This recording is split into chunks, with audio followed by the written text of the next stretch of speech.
Oke, baik, kita mulai terlebih dahulu. Assalamualaikum warahmatullahi wabarakatuh. Waalaikumsalam Waalaikumsalam warahmatullahi wabarakatuh. Selamat sore, salam sejahtera bagi kita semuanya. Yang saya banggakan nih ya, mahasiswa pasca sarjana S2 Ilmu Farmasi, baik yang baru dan mengulang. Ini mengulang tuh saya hafal nih, ada yang ada yang senyum-senyum itu berarti mengulang. Oke, baik. Jadi saya sebenarnya ini hanya mengganti ya. Jadi para mahasiswa ini topik saya adalah obat-obat yang memengaruhi sistem saraf otonom ya. Mungkin beberapa mahasiswa ini dulu ketika kuliah S1 sudah pernah saya sampaikan ya, Mbak Yesiska, kemudian Mbak Sopo Lali. Oke. Mbak Fania ya. Oke. Nah, ini buku bacaan ya, buku bacaan yang saya gunakan ya. Mungkin barangkali kalau para mahasiswa ya apa namanya itu. Nah, ini sistem saraf itu ada dua ya. Jadi sistem saraf pusat dan sistem saraf perifer. Ya, tidak boleh lupa ini kan. Oke, sistem saraf pusat. Kalau sistem saraf pusat dibagi menjadi apa, Mbak siapa ini? Saya nggak bisa lihat nih, Mbak Asri. Sistem saraf pusat dibagi menjadi dua, apa dengan apa? Otak dan sumsum tulang belakang. Ya, wah luar biasa ya. Wong di sini tinggal baca ya. Ya, tinggal baca bisa. Oke ya. Jadi sistem saraf pusat dibagi menjadi dua ya, otak dengan sumsum tulang belakang. Nah, sumsum tulang belakang itu juga apa namanya? Sebentar, ini saya kalau nulis. Ini nama lainnya spinal cord ini. Oke. Spinal cord ya, sumsum tulang belakang. Oke. Nah, kemudian yang kedua adalah sistem saraf pusat ya. Sistem saraf pusat ini dibagi menjadi dua, sistem saraf otonom dengan sistem saraf somatik. Nah, sistem saraf somatik itu berkaitan dengan sistem motorik ya, sistem motorik. Oke ya. Nah, bedanya apa nih? Ada yang tahu enggak nih beda dari sistem saraf pusat dengan sistem saraf perifer? Ini kita nyantai aja ya. Jadi kalau kuliah itu terlalu serius itu ngantuk nanti. Tapi kalau kita ngobrol gitu ya, seperti di kuliah di angkringan itu malah nyantol nanti. Saya juga ingin ngetes ini siapa ini. Mbak Monica Wisda. Monica Wisda. Mbak Monica. Ada Mbak Monica? Iya, Pak. Ya, Mbak Monica ini di mana, Mbak? Di farmasi, Pak. Di farmasi? Wah. Di kampus berarti? Iya. Wah, luar biasa. Di unit berapa? Di musola, Pak. Oh, di musola. Wah, ini kuliah di musola ya. Oke, ya. Aslinya mana, Mbak? Aslinya Banyumas, Pak. Oh, Banyumas ya. Ngapa ya? Oke, silakan, enggak apa-apa. Oke. Apa bedanya apa nih sistem saraf pusat dengan sistem saraf perifer? Kalau sistem saraf pusat itu dia langsung ke otak, Pak. Kalau yang perifer itu biasanya lebih ke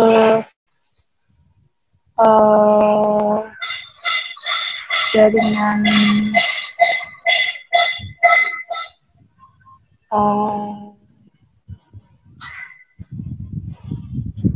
Apa? Bisa dibantu. Nah, siapa ya? Saya juga ingin kenalan nih. Nah, siapa ya? Saya saja. Mbak Siti Koiriah. Mbak Siti Koiriah. Yes. Mbak Siti Koiriah. Apa Mbak Siti? Aslinya dari mana Mbak Siti? Dari Palembang, Pak. Oh, dari Palembang ya. Wah, bisa masak empek-empek enggak nih? Kurang bisa, Pak. Hah? Nggak bisa, Pak. Nggak bisa ya? Wah, sama saya orang Jogja nggak bisa bikin gudeg.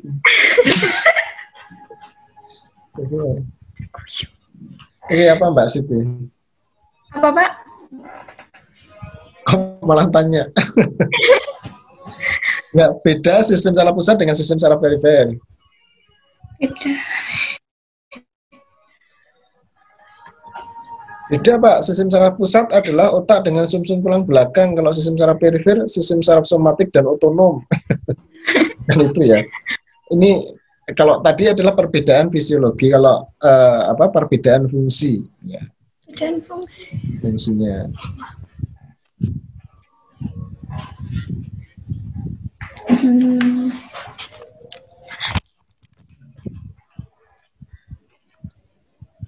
Kalau sistem saraf pusat itu menerima informasi sensorik dan informasi yang diproses dikirim ke organ efektor sebagai respon. Kalau perifer itu terlibat dalam informasi ke sistem saraf pusat dan mengirim tanggapan dari sistem saraf pusat ke organ efektor. Oke, baca referensi nih ya. Jadi kalau kuliah online tuh enaknya gini ya Mbak ya. Oke, Pak. Oke ya, kita lanjutkan ya. Dari ini saya stop. Sorry kok hilang.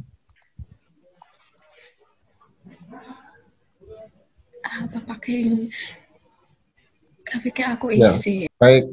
Nah, kita lanjutkan sekarang komponen sel saraf ya. Jadi sebenarnya kalau kita belajar sistem saraf pusat itu juga inline ya, selaras dengan ketika kita belajar sistem saraf otonom. Sebenarnya keduanya itu adalah dua-duanya sistem saraf ini kan. Oke. Nah, coba kita perhatikan di sini, kita geser dulu komponen sel saraf gitu ya. Kita mengingatkan lagi ya, karena ini sebenarnya kita hal yang dasar ya. Jadi kalau bisa ya jangan lupa ini komponen sel saraf ini ya. Jadi ini adalah sel saraf ini. Ini sel saraf, coba perhatikan. Nah, sel saraf itu dinamakan neuron, ya kan? Kemudian ya sel saraf tersebut ya, ini ada bagian yang dinamakan dendrit ya. Dendrit seperti tangan ya, ini dendrit ini. Dendrit. Oke ya. Nah, fungsinya dendrit apa? Coba perhatikan pada slide PowerPoint, karena seperti tangan ya. Tangan itu kan fungsinya menangkap ya. Menangkap sesuatu kan, kalau kita diberikan oleh-oleh atau uang kan ditangkap itu si oleh-oleh itu. Jadi ketika ada semacam sinyal ya atau transmitter, maka transmitter itu akan ditangkap oleh si dendrit itu. Ya, jadi menerima pesan bisa dari sel saraf atau sel yang lain yang melibatkan nanti reseptor. Jadi di tangan-tangan ya dendrit itu dia punya reseptor. Kemudian setelah ditangkap oleh dendrit, maka sinyal itu kemudian dihantarkan ini, ya kan, dihantarkan sepanjang akson, ya kan, sepanjang akson. Oke ya. Kemudian setelah sepanjang akson, ya, nah di sini ada akson terminal atau ujung saraf, yang mana nanti pada ujung saraf tersebut melepaskan senyawa yang dinamakan neurotransmitter yang bisa ditangkap oleh sel yang lain atau sel saraf yang lain atau sel yang lain. Oke ya, ada yang belum jelas. Ini sebenarnya mengulang ringkas saja mata kuliah anatomi fisiologi ya. Oke. Kalau sudah, ya ini saya hapus.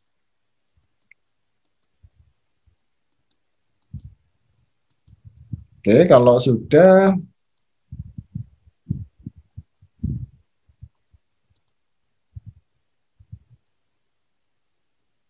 tadi gambar tadi mana ya? Nah, kemudian yang kedua adalah badan sel. Badan sel.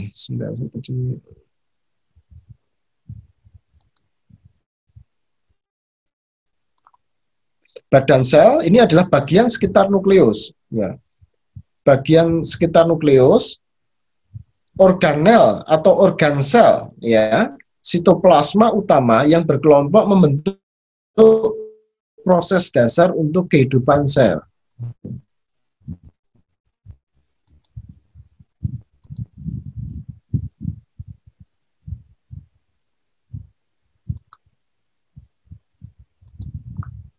Ya, jadi ini badan sel, ya, ini badan sel, ya, namanya ya, ini badan sel, ya, di tengah ini, ya, yang tengah ini adalah nukleus atau inti sel. Oke, ya. Jadi bagian sekitar nukleus, ya, yang membentuk proses dasar untuk kehidupan sel. Ya, jadi di sini ada ribosom, gitu, ya. Ya, kemudian ada mitokondria dan sebagainya. Nah, kemudian ada bagian lain yang dinamakan akson, ya, akson. Sebentar, saya kok mencari penanya kok nggak ada, ya.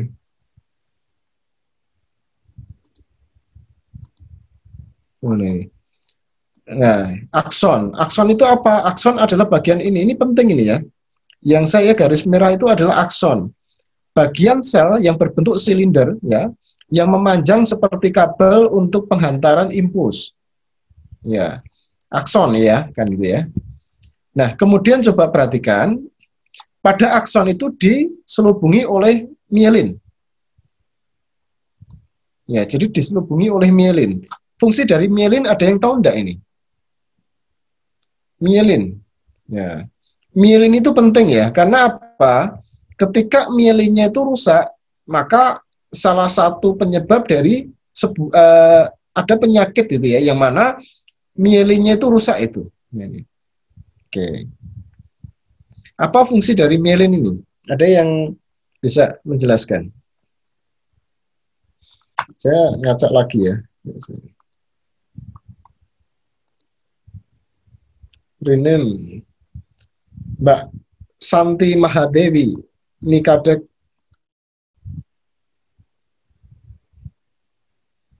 Ya, Mbak Nikadek, ya. Pak. Coba kameranya di-on kan.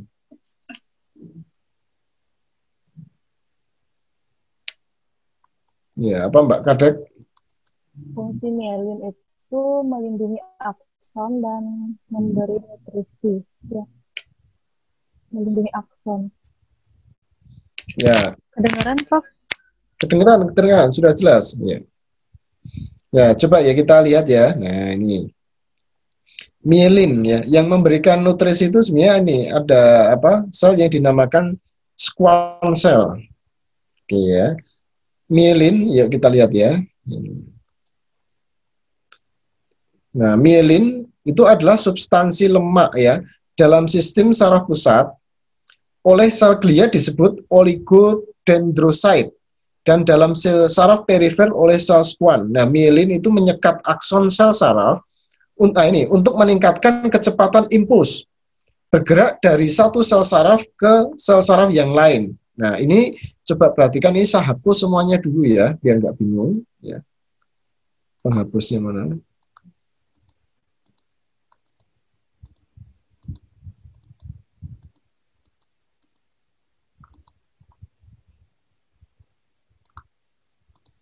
Nah, jadi mielin itu mengakibatkan apa? Ya, kecepatan impuls sepanjang akson itu bisa bergerak cepat. Ya. Sehingga fungsi dari mielin itu adalah itu, sehingga apa? Penghantaran sinyal dari, ya kan, badan sel menuju ke ujung saraf itu bisa berlangsung cepat di situ, ya. Nah, kalau tidak ada mielin, berarti penghantarannya itu bisa lambat. Ini yang mengakibatkan, ya, beberapa apa namanya itu penyakit yang dinamakan multiple sclerosis, ya, namanya penyakitnya. Multiple, ya, sclerosis. Ya, pernah dengar, ya? Suatu penyakit, ya, yang mana diakibatkan karena mielinnya itu rusak. Ya kan?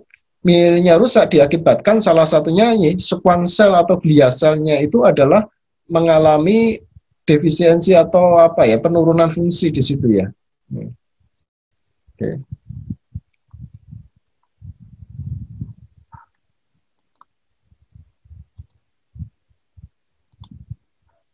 Oke. Ya.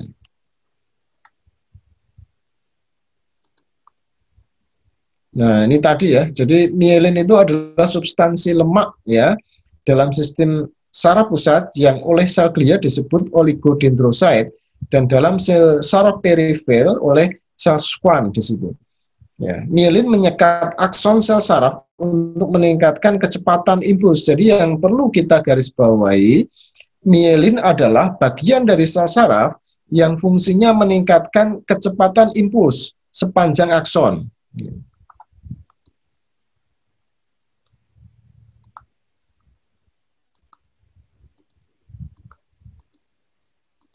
Nah, kemudian tadi ada catatan ada sel lain yang dinamakan sel Schwann, itu sama sebenarnya dengan neuroglia atau sel glia. Bedanya apa? Sel glia ini ya terdapat pada sel saraf pusat ya dan sel saraf perifer, berfungsi mempertahankan homeostatis, membentuk mielin. Jadi mielin itu disupport dan dibentuk oleh sel glia dan memberikan dukungan pelindungan pada neuron. Sedangkan sel Schwann ya itu hanya terdapat pada sistem saraf perifer. Ya. Jadi intinya ya, kalau sel saraf pusat itu disupport oleh utamanya sel glia, sedangkan sel Schwann itu mensupport ya akson pada sistem saraf perifer. Oke ya. Nah ini. Gampang. Jadi bagian dari sel saraf yang berfungsi untuk mensupport ya, memberikan nutrisi ya, memperkuat ya sel saraf itu atau mielin dinamakan sel glial atau sel Schwann. Dinamakan sel glial manakala itu adalah sel saraf pusat. Dinamakan sel saraf perifer kalau itu adalah sel Schwann di situ ya. Oke ya, lanjut ya. Nah, ini ya coba perhatikan neuron signaling ya atau penghantaran ya pada neuron. Ya, kita bisa melihat di sini ya. Jadi ini adalah tadi dendrit ya. Ini adalah dendrit. Ketika ya ujung saraf sel yang lain meneruskan sinyal menuju ke dendrit sel saraf yang lain pula, maka ini kemudian impulsnya itu dipindahkan ke sel saraf yang baru. Kemudian apa? Diantarkan sepanjang akson, ya kan? Nah, ini diantarkan sepanjang akson. Semakin cepat jika apa? Ini bermielin. Kalau mielinnya itu tidak ada, maka ini sangat lambat sekali. Nah, kemudian setelah diantarkan sepanjang akson, kemudian sampai pada ujung saraf. Ya, dilepaskan neurotransmitter, kemudian ditangkap pada dendrit sel saraf yang lain. Kemudian seterusnya ya dihantarkan lagi ya. Nah, jadi ini adalah komunikasi antara sel saraf satu dengan sel saraf yang lain. Oke ya. Sampai di sini ada pertanyaan enggak? Oke, kalau enggak saya lanjutkan. Nah, ini ya saya hapus dulu. Oh, Prof. Ya, silakan. Kenapa tadi yang adanya lebih cepat, Prof, penghantarannya? Kalau bermielin, Mbak. Kalau bermielin. Oke ya, kalau bermielin.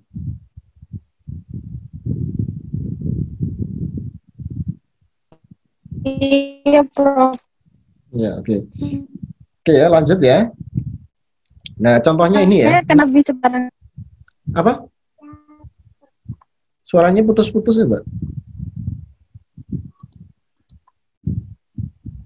Ini mahasiswa kemarin daftar 50 GB itu enggak?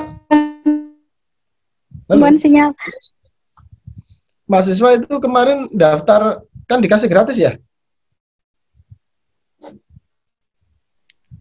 Iya, Prof, tapi memang sinyalnya yang lagi nggak bagus. Oke, ya, oke, baik. Baik, ya.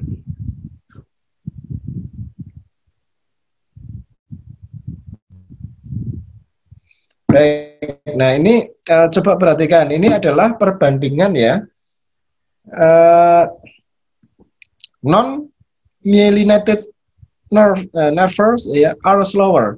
Jadi kalau sistem saraf ya yang tidak mempunyai mielin itu kecepatannya lambat. Oke ya, kecepatannya lambat nih, ya kan? Ya, tidak bermielin. Ya. Kalau bermielin maka faster signal transmission. Ya. Jadi transmisinya sinyal itu lebih cepat ya dibandingkan kalau tidak bermielin. Oke ya. Sehingga kan sangat jelas sekali ya. Oke. Lanjut ya. Nah, coba perhatikan gambar ini menarik ya. Sebenarnya saya biasanya tuh kalau di kelas saya menggambar di papan tulis gitu ya, tetapi ya seadanya ya, semoga para mahasiswa bisa memahami apa yang saya maksud nih. Jadi kalau tadi ini nanti saya post, jadi kalau ini adalah sel saraf tadi ya, oke, ya, seperti ini kan. Coba perhatikan yang saya gambar ini, ya. Terus kemudian kalau saya dengan warna yang lain nih, ya biru. Nah, kalau misalkan coba perhatikan, ini kalau ada sinyal tadi, ya, dari sel-sel yang lain ya, itu ditangkap oleh dendrit, ya, maka impuls itu kemudian diantarkan, ya, dari badan sel, namanya soma ya, badan sel, diantarkan sepanjang akson, aksonnya itu bermielin. Semakin ya, kalau sel sarafnya itu bermielin, maka kecepatan rambat, kecepatan hantar, impuls sepanjang akson itu adalah semakin cepat. Oke, cepat sekali, set gitu ya. Nah, ketika sampai pada ujung saraf, ini ujung saraf gitu ya, coba perhatikan. Kalau impuls itu sudah sampai pada ujung saraf, ya, saya tulis dulu impuls ya di sini. Impuls sama dengan ya potensial aksi. Oke ya. Kalau sudah sampai pada ujung saraf, ya, apa yang terjadi? Nah, yang terjadi kita fokus pada gambar ini ya. Nah, kita fokus pada gambar ini nih. Oke ya. Nah, ini yang saya lingkari itu sama ya. Ini saya lingkari kan, ini juga saya lingkari nih. Coba perhatikan, ketika impuls itu sudah nyampe pada ujung saraf, ya, coba perhatikan. Maka apa yang terjadi? Nah, ini ada kanal ya yang dinamakan, nah ini saya tulis dulu. Ini ada kanal yang dinamakan, saya tulis di mana ya? Ini aja sini. Kanalnya itu dinamakan ya voltage ya gauge calcium channel. Nah, ini saya buat warnanya kuning aja biar nyegrak ya. Oke. Kok jelek. Oke. Nah, ini ya. Ini adalah voltage gauge calcium ion channel ya. Namanya aja voltage gauge calcium ion channels. Jadi kanal ion kalsium yang terbuka jika ada apa? Voltase. Nah, jika impuls atau potensial aksi tadi itu sudah sampai pada ujung saraf ini, ya, maka apa? Kanal ion kalsium itu akan terbuka kan? Sampai saat ini bisa dipahami belum? Ya. Ada yang bertanya, Mbak Gabriela Kasih. Mbak Gabriela Kasih, ada pertanyaan?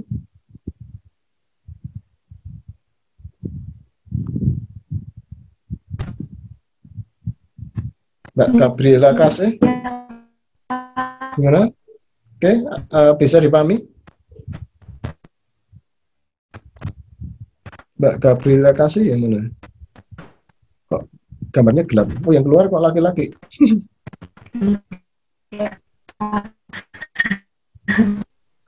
Ya. Apa Mbak?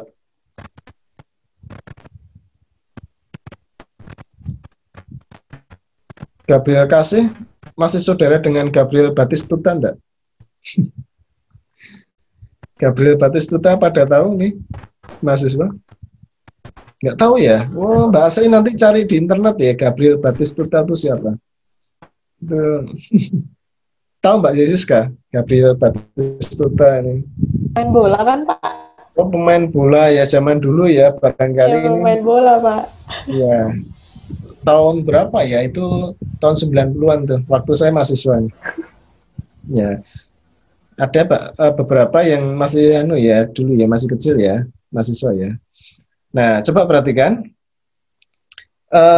Ini potensial aksi ya setelah sampai pada ujung saraf ini ya, ujung saraf ya yang saya lingkari ini, maka akan membuka yang dinamakan voltage gauge calcium ion channel. Jadi ion kalsium, kanal ion kalsium yang terbuka kalau ada voltase. Nah, ini kan potensial aksi ini kan voltase ya. Sehingga kemudian apa? Calcium channels atau kanal ion kalsium itu terbuka. Nah, kalau kanal ion kalsium itu terbuka, konsekuensinya apa ini? Ion kalsium masuk ke dalam sel atau ion kalsium keluar dari sel? Masuk, Pak. Masuk, ya. Mengapa demikian?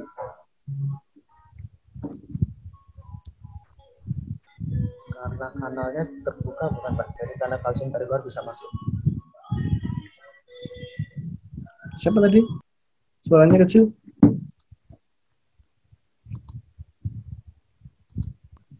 Mas Nanda Dwi Akbar. Mas Nanda ini ngulang ya? Iya, Prof. Nilai saya itu murah-murah kok diulang.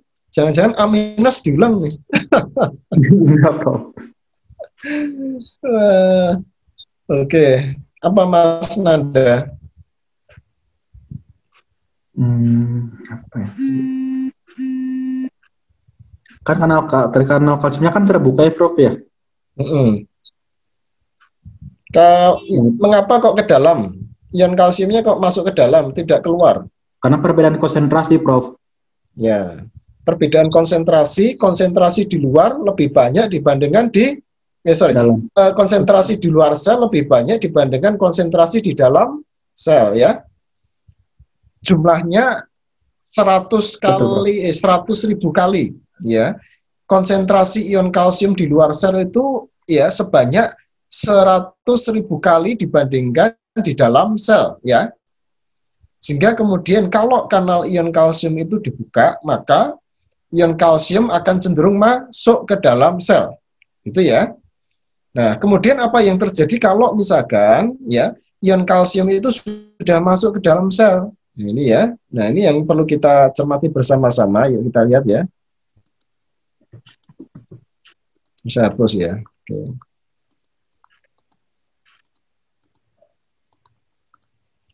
Nah, kalau sudah masuk ke dalam sel, nah ini ya, maka apa yang terjadi? Salah satu fungsi dari ion kalsium, fungsi ion kalsium itu kan ada beberapa ya. Satu, ya.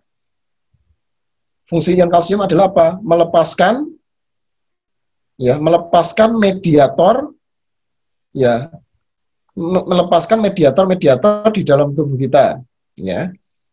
Kemudian yang kedua, ya, kontraksi otot. Yang ketiga adalah apa? Pelepasan neurotransmitter. Jadi fungsinya ada 3 ya, ion kalsium tersebut. Yang pertama adalah pelepasan mediator-mediator ya, sebagai contoh prostaglandin, prostasiklin dan sebagainya. Atau histamin juga ya, insulin juga termasuk. Jadi insulin itu dia keluar karena apa? Ion kalsiumnya meningkat. Kemudian yang kedua kontraksi, ya kontraksi pembuluh darah, kontraksi jantung itu diakibatkan karena ion kalsium. Kemudian yang ketiga pelepasan neurotransmitter. Jadi kita fokus ke pelepasan neurotransmitter. Coba perhatikan, adanya ion kalsium ini yang tadi masuk dari luar gitu ya, dari bagian ekstraseluler, maka mengakibatkan, coba perhatikan, ini adalah vesicle, ya kan? Vesicle yang mengandung neurotransmitter. Jadi ini adalah neurotransmitter. Ya, ini adalah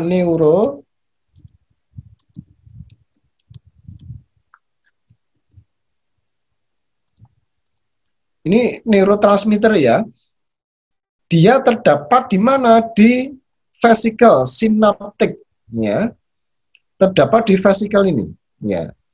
Vesikel itu adalah ruang kosong di dalam sel yang di dalamnya itu terdapat mediator. Ya, kalau ini adalah neurotransmitter. Ini ruangan kosong itu ya, ruangan kosong ini di dalam sel. Jadi putih itu adalah ruangan kosong. Isinya apa? Neurotransmitter. Coba perhatikan. Ion kalsium dia menggerakkan vesikel yang tadinya di dalam sel, kemudian dia bergerak menepi nih, ya, menepi menuju ke membran sel. Coba perhatikan. Kalau vesikel sinaptik itu kemudian menepi menuju ke membran, maka kemudian terjadi apa? Ya. Nah, kemudian ini berfusi nih. Jadi apa namanya itu? Kalau granulnya itu kemudian vesikelnya itu menepi, apa yang terjadi? Maka kemudian berfusi, ya. Kemudian apa? Nah, ini isi vesikel tadi neurotransmitter itu kemudian lepas nih. Oke. Jadi menggerakkan ya vesikel sinaptik dari ya sitoplasma menuju ke membran. Sehingga kalau sudah menepi ke apa istilahnya itu berpindah ke membran sel, maka kemudian neurotransmitter yang dikandung oleh vesikel akan keluar. Sehingga kalau keluar, maka akibatnya apa? Berinteraksi dengan reseptor ini. Nah, kalau berinteraksi dengan reseptor, maka yang terjadi adalah meneruskan impuls atau kemudian merangsang sebuah efek.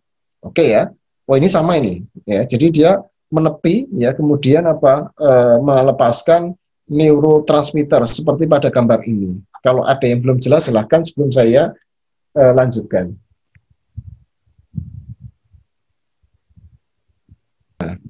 Oke, nah ini kita pelan-pelan ya. Ini bagian yang dasar. Ini kalau untuk mahasiswa dari farmasi UGM dulu apa namanya itu sudah pernah saya sampaikan, tetapi ini karena hal yang mendasar ya. Ini saya ulangi saja ya bagi terutama yang S1-nya bukan dari farmasi UGM ya. Karena kalau saya mengajar itu lebih ke arah pemahaman ya para mahasiswa sekalian ya. Jadi saya sama sekali itu tidak menginginkan bahwa kuliah itu serba hafalan ya. Karena kalau hafalan itu sebenarnya tidak akan pernah kekal tuh ya. Mengapa kok tidak pernah kekal? Karena kita bisa lupa ya kan, dan itu bisa digantikan oleh software ya. Software itu lebih pinter ya. Dia memorinya itu lebih besar itu. Jadi menyimpan data-data ya. Sebagai contoh beberapa software ya, Lexicom ya, kita cek Lexicom itu yang namanya obat ya, kita klik informasinya lengkap dari mulai farmakokinetiknya itu bagaimana, kemudian interaksinya dengan apa, itu lengkap ya. Tetapi yang tidak kekal itu adalah bagaimana kita memahaminya. Ya kan? Nah, pemahaman ini yang mestinya yang harus kita tekankan kan gitu ya di dalam proses kegiatan belajar mengajar kan.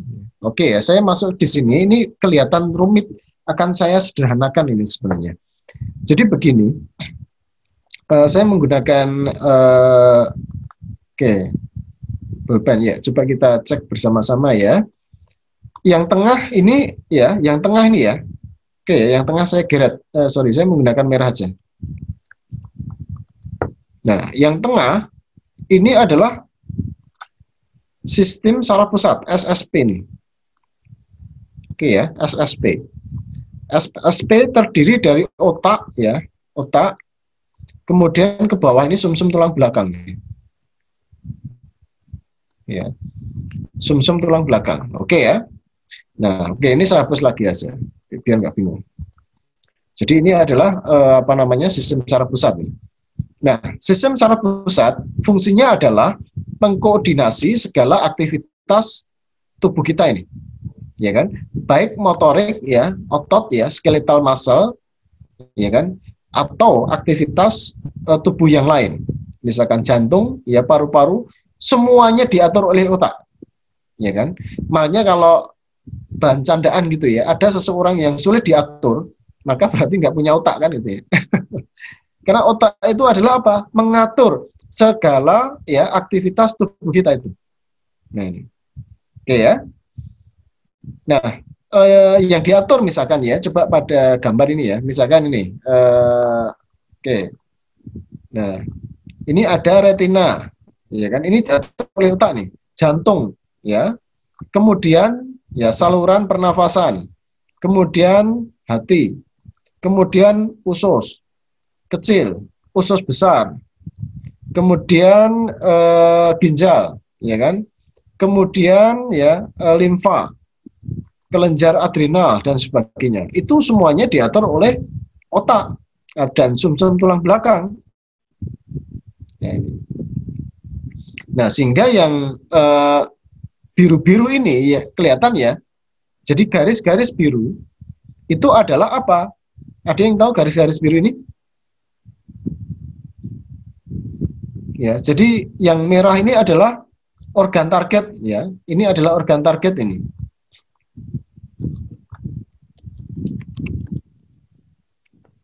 Target untuk diatur ya ini. Sedangkan yang tengah ini adalah sistem saraf pusat. Yang biru ini apa ini? Ya, saya mau ngecek lagi ya, saya ingin kenalan lebih dekat dengan para mahasiswa, saya cek ya. Oke, rename Andi Pradana. Oke, Mas Andi. Iya, Bro.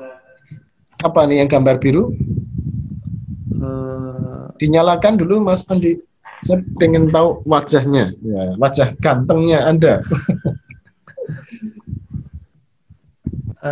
Rangsangan bukan, Pak? Iya, Bro. Gimana? Rangsangan. Oh, anu ya, feedback ya. Sebentar, gambarnya kok nggak muncul ini? Andu, mana Mas ini? Belum muncul.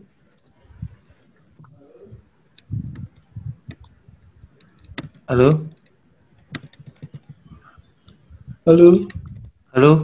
Oh iya, kelihatan. Oh, Di mana itu, Mas? gimana, Pak? Di Bro. mana itu? Di rumah. Di rumah ya? Ya, Di mana rumahnya, Mas? Temanggung. Oh, Temanggung, oke ya. Ya. Ya, Mbak Asri tahu Temanggung itu di mana, Mbak? Mbak Asri aslinya mana? Samarinda, Pak, Kalimantan Timur. Hah? Mbak Asri aslinya mana? Apa? Samarinda. Temanggung tahu enggak? Temanggung itu di mana? Provinsi apa, Mbak? Di Jawa, Pak, nggak tahu di mana. Temanggung itu anu, Mbak, utara Madura itu loh. Bingung ya? Ya, Kayaknya nggak Temanggung. mungkin, Pak. Nggak mungkin ya. Ya. Temanggung itu selatan Semarang. Ya, jadi kalau dari Jogja nanti ke Magelang dulu ya, nanti itu ada jurusan ke Temanggung ya nih. Oke ya. Temanggung dengan Wonosobo jauh mana, Mas? Temanggung ya?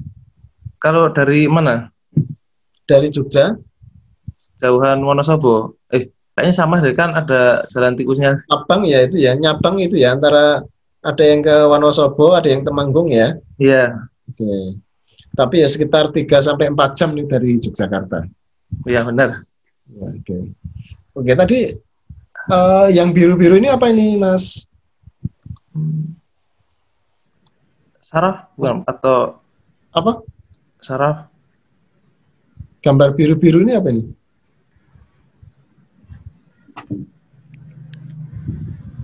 Saraf untuk apa namanya? Dirangsang tuh ke organ target.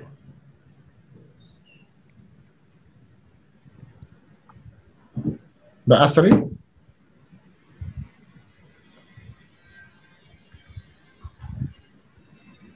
Mbak Asri Kalimantan Barat ya? Kalimantan Timur, Pak. Kalimantan Timurnya di mana? Samarinda. Samarinda. Ya. Ya. Oke. Sana itu terkenal anu ya, apa itu yang kuku macan itu apa? Amplang, Pak. Amplang ya. Oh iya, Ya. makanya. Amplang kuku macan. Ya. Apa, Mbak? Yang biru-biru ini ya, ada yang tahu? Yang biru-biru itu adalah sel yang menghubungkan antara sistem saraf pusat menuju ke organ target, ya. Jadi pengaturan ya organ target tadi diatur oleh sistem saraf pusat kan? Ketika sistem saraf pusat itu mengatur, maka dia mengirimkan ya kan impuls ya dari sistem saraf menuju ke organ target ini. Set. Nah, organ yang berfungsi menghantarkan sinyal dari sistem saraf menuju ke organ target dinamakan sistem saraf perifer. Oke ya.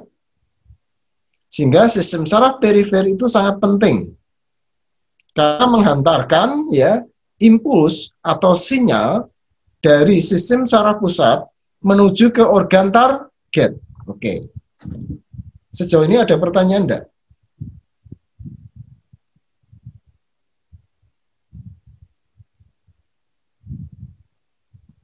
Oke ya, kalau tidak ada pertanyaan saya lanjutkan. Ini saya stop annotation. Saya hapus dulu aja ini.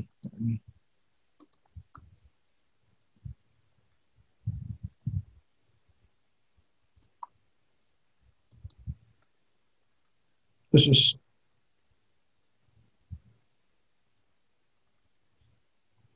Nah, kemudian sistem saraf perifer tadi kan ada dua ya.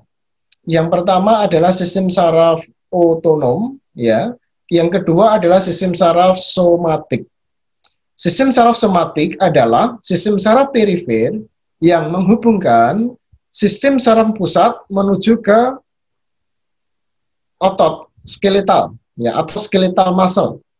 Sedangkan sistem saraf otonom menghubungkan antara impuls dari otak menuju ke organ-organ dalam.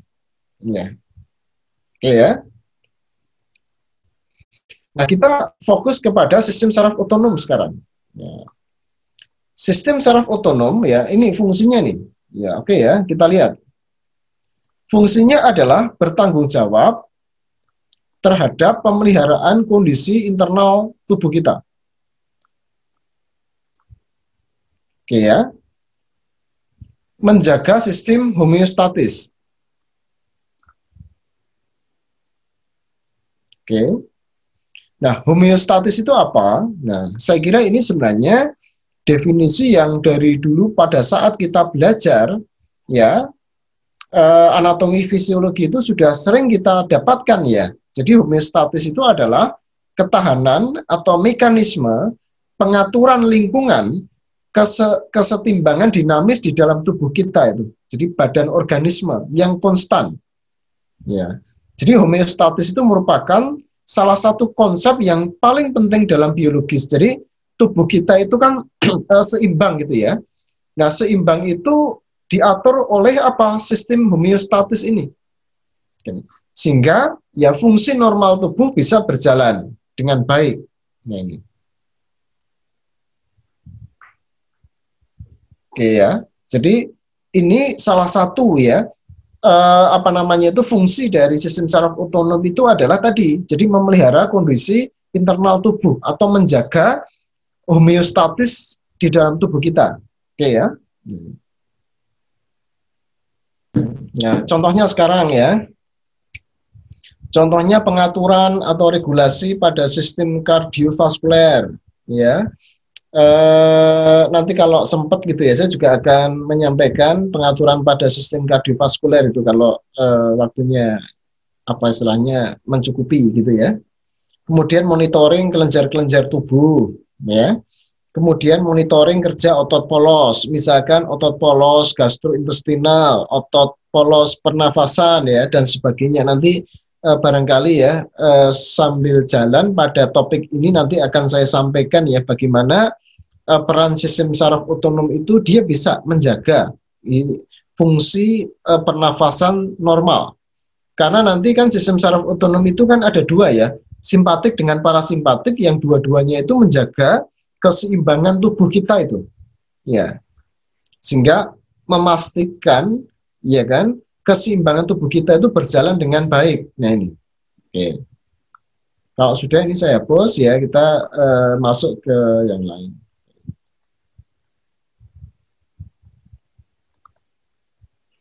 Nah, klasifikasi berdasarkan anatomi sistem saraf otonom dibagi menjadi dua ya, sistem saraf simpatik dengan sistem saraf parasimpatik. Nah, sekarang bedanya apa? Sekarang bedanya apa? Oke, ya lanjutkan. Nah, bedanya ini, sistem saraf simpatik bersifat sebagai katabolik, ya, katabolik membakar energi, fight or flight response.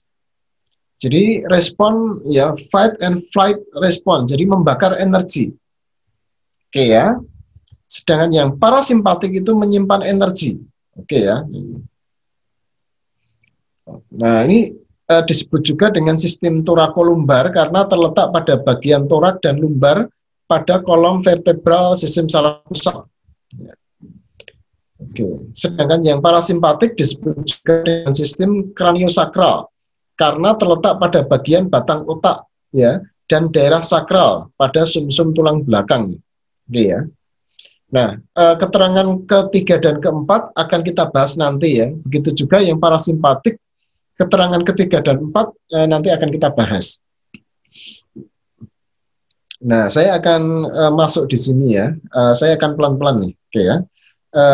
Tapi kita break dulu ya, break dulu.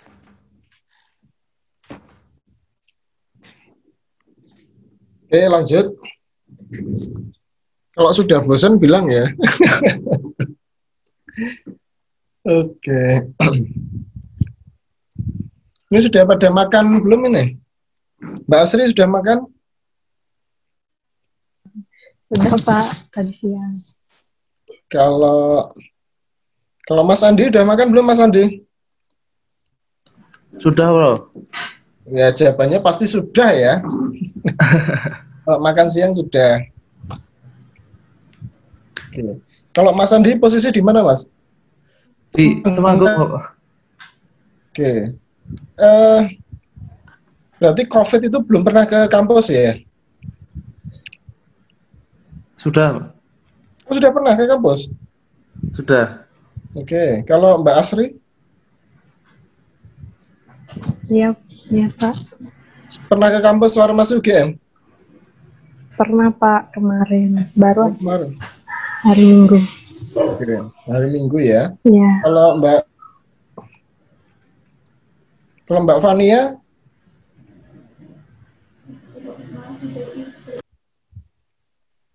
Mbak Fania itu catatannya di dinding itu catatan apa itu, Mbak? Catatan UKI kemarin, Pak. Wah, luar biasa ya, belajar UKI. Ya, semoga lulus ya. Amin. Oke, 2015 kan? Iya. Ya. Ini di Jogja berarti, Mbak? Jogja, Pak. Oke. Ini Jogja atau mana, Mbak? Pak, gimana, Pak? Aslinya? Aslinya Solo saya. Oh, Solo. Solonya mana? Saya juga orang Solo ya. Sukoharjo saya, Pak. Sukoharjonya di mana? Deket rumahnya sama Pak Satibi, Tawangsari. Oh, Tawangsari. Kayak saya tahu itu. Ya, oke. Iya. Ya, dulu SMA berapa, Mbak? SMA 1 Sukoharjo, Pak. Oh, saya tahu. Itu belakang pasar itu ya. Iya. Itu SMA 1 Sukoharjo, ada SMP juga, SMP 1 ya kalau nggak salah ya. Iya, sampingnya, Pak. Ya. Utara selatan sedikit itu alun-alun. Iya. Ya. Oke. Ini juga ya, sebentar. Ini farmasi juga dulu. Ya. Oh, Mbak Asevin ngulang ya? Mbak Asevin kan dari TP itu kan? Mbak, yang dari TP kan? Masih mute ya? Mbak Asevin? Masih mute.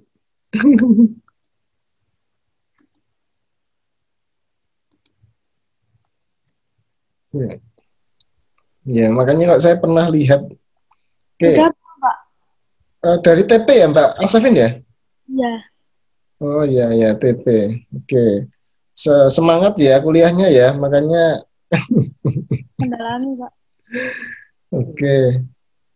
Baik, kita lanjutkan ya sekarang ya.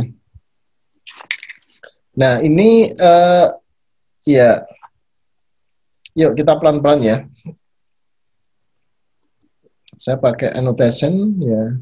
Tadi maaf ya minum ya. Nah, coba perhatikan semuanya. Ini adalah sistem saraf pusat ya. Oke. Nah, sistem saraf pusat tadi adalah fungsinya mengatur organ target, ya kan? Ini organ target ini diatur nih. Oleh siapa? Oleh sistem saraf pusat. Oke ya.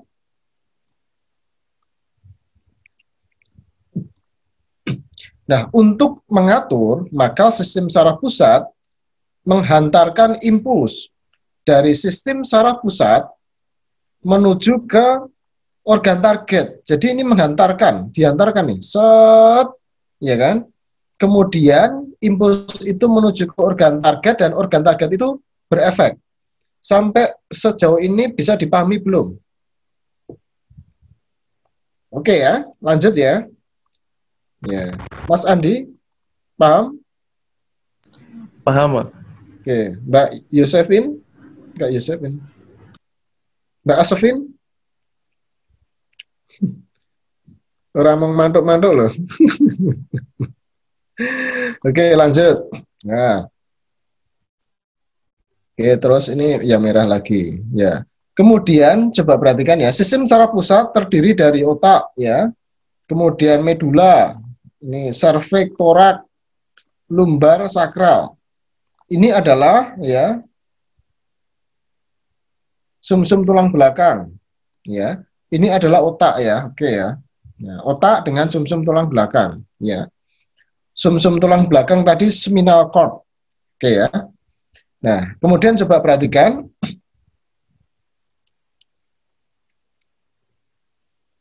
Sistem saraf yang membantu tadi penghantaran impuls dari sistem saraf pusat menuju ke organ target dinamakan sistem saraf perifer, ya kan? Nah, sistem saraf perifer ada dua, sistem saraf somatik dengan sistem saraf otonom, oke ya? Nah, sistem saraf otonom ada dua, simpatik dengan parasimpatik. Oke, ya. Coba perhatikan. Nah, sistem saraf otonom, coba ya, kalau kita lihat ya, berbeda dengan sistem saraf somatik gitu ya. Ini saya hapus semuanya dulu biar, sorry, kok hapus kok ini. Ya. Coba kita perhatikan ya. Jadi bedanya sistem saraf somatik dengan sistem saraf otonom. Ya, pada anatominya ya. Nah, pada sistem saraf otonom ya, ini segini ya, oke ya. Beda dengan sistem saraf otonom, coba perhatikan. Pada sistem saraf otonom terdapat sinap yang menghubungkan dua sisi, ya kan? Jadi pada sistem saraf otonom itu dibagi menjadi dua bagian yang dihubungkan ya sinap ini, oke ya. Nah, sinap ini yang dinamakan ya ganglia otonom.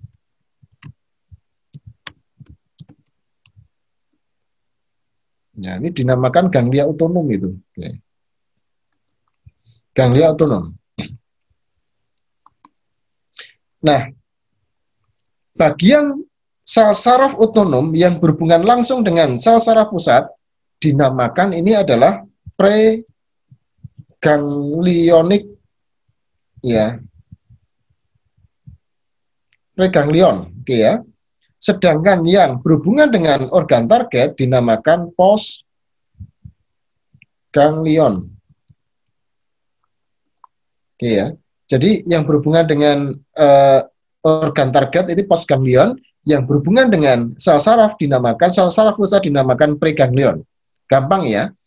Yang kiri pre, yang kanan post. Tengah-tengah dinamakan ganglia otonom.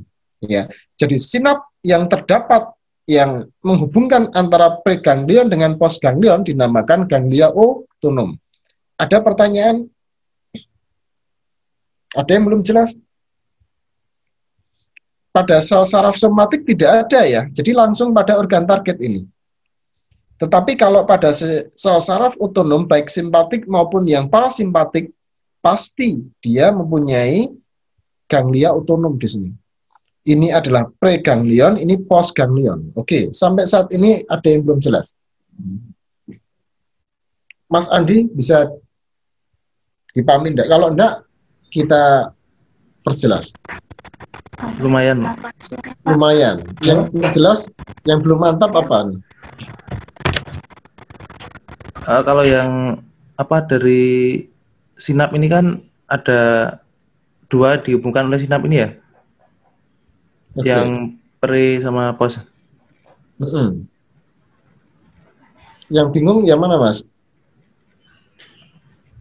Berarti kan setelah apa pre ini kan ke sinap terus diteruskan ke pos gitu ya? Iya, ini nih sebentar saya tandai. Ini adalah postganglion ini. Postganglion itu bagian sel saraf otonom yang berhubungan dengan organ target ini nanti. Oh ya. Tetapi yang pre itu berhubungan dengan sistem saraf pusat. Oke ya. Oh. Ini pre, ini pos. Oke, ada pertanyaan? Sama ya, ini pre, ini pos. Oke, saya tanya aja, Pak.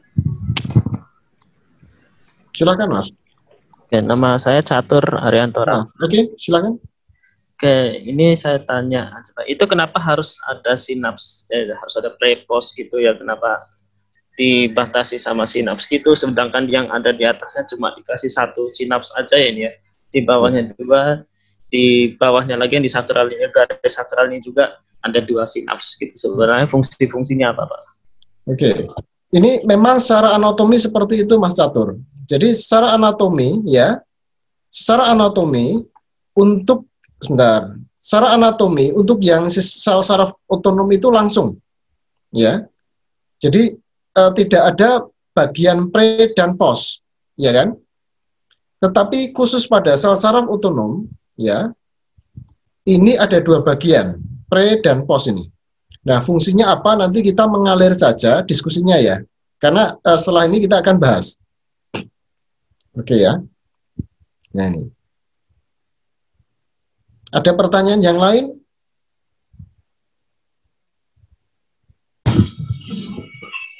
Pak Asri mau tanya, Pak. Silakan, Mbak Asri. Pak, kan itu sinapsnya ada 2, Pak. Terus yang sinaps yang dekat organ target itu nggak ada prepostnya juga, atau prepostnya cuma yang pertama aja? Nah, jadi gini, organ target itu di sini, Mbak. Ini organ target ini. Jadi sinap ini adalah sinap yang menghubungkan antara sel saraf otonom dengan organ target. Oke ya. Kalau ini adalah sinap yang menghubungkan antara pre dengan post. Oke ya. Kalau yang ini menghubungkan antara sistem saraf otonom dalam konteks ini kan preganglion gitu ya, dengan langsung organ target ini. Ini juga organ target. Nah, ini juga organ target. Oke ya. Nah, jadi fungsi yang 543 itu adalah sinapnya menghubungkan langsung dengan organ target. Sedangkan yang sinap nomor 1 dan 2 menghubungkan antara pre dan postganglion. Ya. Biasanya saya tulis papan tulis ya, ini karena apa pandemik ya, ini apa namanya itu apa istilahnya harus dengan gambar ini. Ya. Ada yang belum jelas, Mbak Asri? Nggak apa-apa, silakan. Saya ingin apa istilahnya itu mahasiswa jelas ya, daripada nanti kita masuk ke topik yang berikutnya itu malah tambah bingung. Ini harus diklirkan dulu ini. Kalau ada yang masih bingung nanti tambah bingung. Ya, silakan. Baik, Pak. Ya. Mas Andi sudah?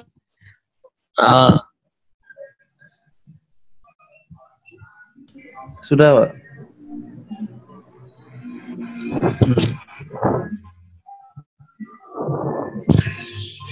Baik apa ini ya?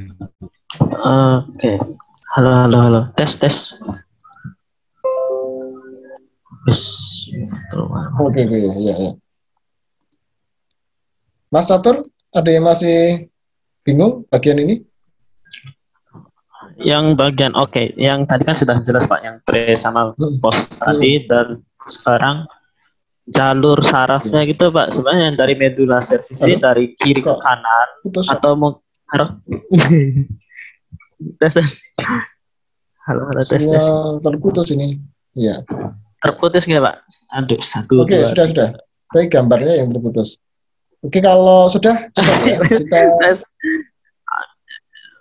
ya, ini jelas belum Pak? Sudah ya? Halo. Oh ya, ini yang dari garis dari medula cervis ini Pak. Ya, ini sebenarnya dari kiri ke kanan gitu nggak sih Pak? Apa jalur sarafnya atau apa itu kan? Atau mungkin yang dari torak ini atau kanan ke kiri gitu kan, saya masih belum jelas. Nah, sebentar, ini ada maksud. Ini suara saya terdengar jelas ya? Jelas Pak. Halo? Jelas Pak. Oke, saya lanjutkan dulu ya Mas Catur ya. Ini ada keterangannya nih, bentar ya. Oke, siap. Oke. Saya lanjutkan dulu sebentar, annotation. Ya, coba perhatikan. Ya, ini sel saraf otonom gitu ya. Sel saraf otonom. Sel saraf otonom ada dua, sistem saraf simpatik dengan sistem saraf parasimpatik. Oke ya, clear ya. Nah, coba perhatikan, sel saraf otonom simpatik, ya, dia itu keluar atau berhubungan dengan bagian torak dengan lumbar ini.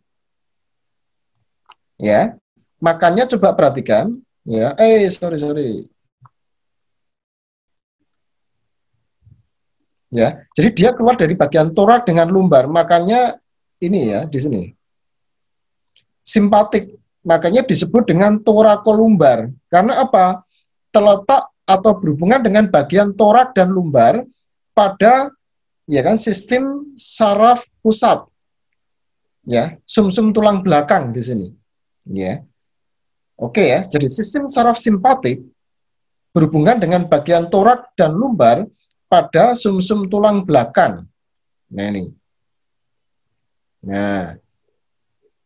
Ini dia berhubungan dengan torak dan lumbar pada sumsum tulang belakang. Oke ya. Nah, kalau yang parasimpatik dia berhubungan dengan bagian sakral dan bagian medula. Ini sebenarnya sistem saraf parasimpatik itu juga bisa keluar dari sini, ya, selain dari bagian sakral. Oke ya, sehingga kalau kita kembali ke sini lagi, maka yang parasimpatik itu adalah dinamakan kraniosakral. Karena apa? Berasal dari bagian atau berhubungan dengan bagian sistem saraf, bagian batang otak atau bagian medula dan daerah sakral sumsum tulang belakang. Nah, sehingga namanya kraniosakral. Oke ya? Nah, bisa dipahami ya? Nah, terus kemudian coba perhatikan di sini. Ya, masih berlanjut.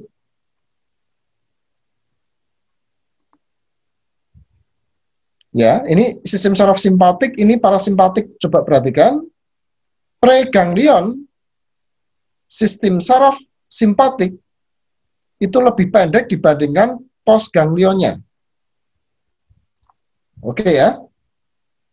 Sedangkan parasimpatik, preganglionnya lebih panjang dibandingkan postganglion. Konsekuensinya apa kalau demikian? Konsekuensinya coba perhatikan. Kalau postganglionnya itu, ini kok kuning ya jeleknya. Kalau postganglionnya itu panjang, maka apa yang terjadi? Aksinya akan luas, ya kan? Kalau tangannya panjang kan dia bisa meraba banyak tempat gitu ya. Tetapi kalau postganglionnya pendek, maka aksinya cenderung terlokalisasi. Bisa dipahami enggak ini? Sistem saraf simpatik, postganglionnya panjang. sedangkan parasimpatik pendek. Sehingga kalau ini panjang, konsekuensinya aksinya dia lebih luas. Dia bisa mencapai target ya beberapa organ di situ ya. Tetapi kalau yang parasimpatik karena pos ganglionnya pendek, maka aksinya lebih terlokalisasi di situ. Oke ya. Nah, impact-nya sistem saraf simpatik itu ketika diaktifasi ya, itu jantung teraktivasi, pembuluh darah teraktivasi, kemudian ginjal teraktivasi. Oke ya. Kalau yang parasimpatik dia lebih terlokalisasi aja. Misalkan hanya satu organ saja di situ yang teraktivasi. Bisa dipahami sejauh ini?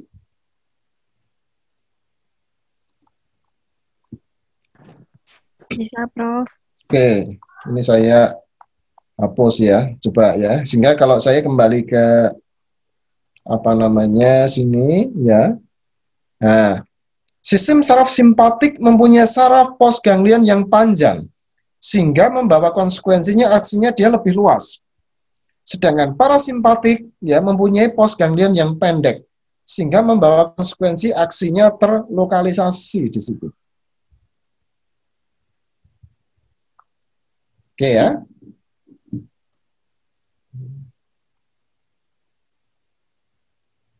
Nah, kalau sudah, coba perhatikan. Ya.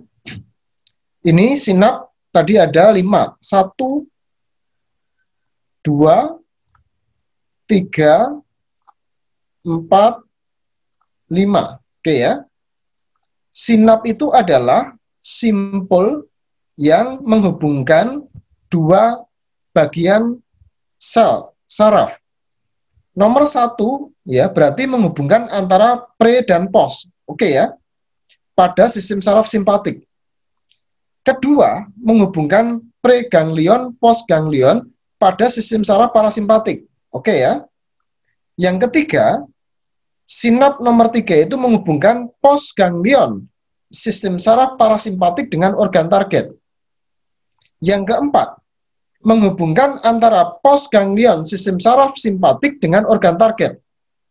Yang kelima, menghubungkan antara sel saraf somatik dengan organ target. Organ targetnya di sini adalah otot atau skeletal muscle, ya. Skeletal muscle ya. Organ target pada apa namanya sel saraf somatik di situ kan hanya skeletal muscle kan atau sel otot di situ ya. Nah, oke, kita kaji yang pertama dulu ya.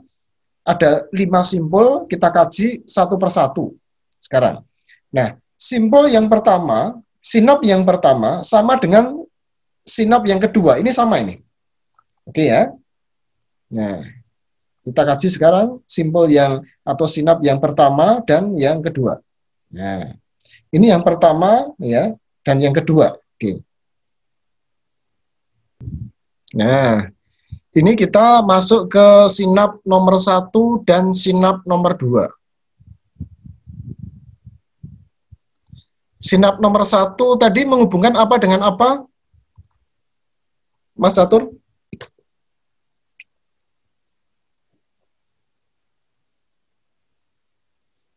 Sinap nomor 1.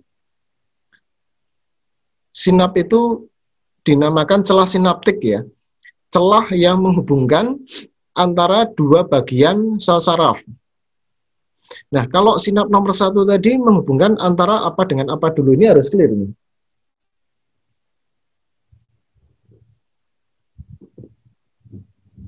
Oke. Yang sinap 1 itu menghubungkan yang preganglion sama postganglion. Apa? Suaranya kecil. Yang sinap 1 itu menghubungkan preganglion sama postganglion, boten Pak? Oke, kurang lengkap. Yang di torak. Di saraf simpatiknya itu Pak, di torak. Oke. Jadi nomor 1 tadi sinap yang menghubungkan antara preganglion sel saraf simpatik dengan postganglion sel saraf simpatik. Oke ya. Yang kedua Mbak Asri?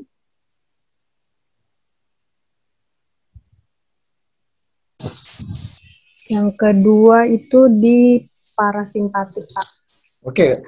Jadi kalau yang dua itu adalah sinap yang menghubungkan preganglion parasimpatik, oke ya, dengan postganglion parasimpatik, ya kan? Nah, ini kita membahas sinap 1 dan sinap 2. Sehingga kalau demikian, maka baik sinap 1 dan sinap 2 itu karakteristiknya sama, oke ya? Nah nih, ya kita bahas sekarang, coba perhatikan. Ya, kita pelan-pelan kita fokus ke apa namanya slide ini ya. Yuk kita fokus di sini semuanya para hadirin. Ini sistem saraf pusat tadi ya. Ini sistem saraf pusat. Oke ya, di sini. Tadi sistem saraf pusat menghantarkan sinyal, oke ya. Kemudian sampai pada ujung saraf, ya kan? Pada ujung saraf ya kan? Nah, setelah pada ujung saraf, masih ingat tadi ya ujung saraf ya? Tadi kalau ke ujung saraf, tadi kan saya menyampaikan kemudian kanal ion kalsium terbuka kan, kemudian kalsium masuk kan, kemudian ion kalsium mengakibatkan apa? Vesikel yang mengandung neurotransmitter, kemudian ya menuju ke membran, kemudian melepaskan neurotransmitter, gitu ya. Nah, ini juga sama, jadi pada preganglion, sistem saraf otonom, baik simpatik maupun parasimpatik, setelah impuls yang berasal dari sistem saraf pusat, menuju pada ujung saraf preganglion, maka kemudian di sini akan melepas senyawa. Nah, senyawa ini dinamakan apa? Ada yang tahu? Neurotransmitter. Neurotransmitter. Oke. Nah, neurotransmitter ini akan berinteraksi dengan reseptor, ya kan? Berinteraksi dengan reseptor, gitu ya. Nah, kemudian reseptor ini menjadi aktif dan kemudian meneruskan impuls sepanjang postganglion. Nah, gitu ya. Oke ya. Nah, kemudian gambarnya saya perjelas di sini. Yang kiri sama tadi, preganglion, sel saraf otonom, baik simpatik gambar 1 dan parasimpatik gambar 2, yang kanan adalah postganglion, sel saraf otonom, baik simpatik maupun parasimpatik. Jadi ketika impuls yang berasal dari sel saraf pusat sudah masuk pada ujung saraf ini, maka kemudian melepaskan neurotransmitter ini. Nah, neurotransmitter, nah ini yang penting ini, yang dihasilkan oleh preganglion, sel saraf otonom, baik simpatik maupun parasimpatik, dinamakan asetilkolin. Oke ya. Nah, asetilkolin ini kemudian berinteraksi dengan reseptornya, yang dinamakan reseptor asetilkolin nikotinik ini. Kemudian setelah reseptor asetilkolin nikotinik teraktivasi, maka kemudian mengirimkan impuls sepanjang postganglion sel saraf otonom, apakah itu simpatik atau parasimpatik. Gambar 1 dan gambar 2. Ada yang belum jelas?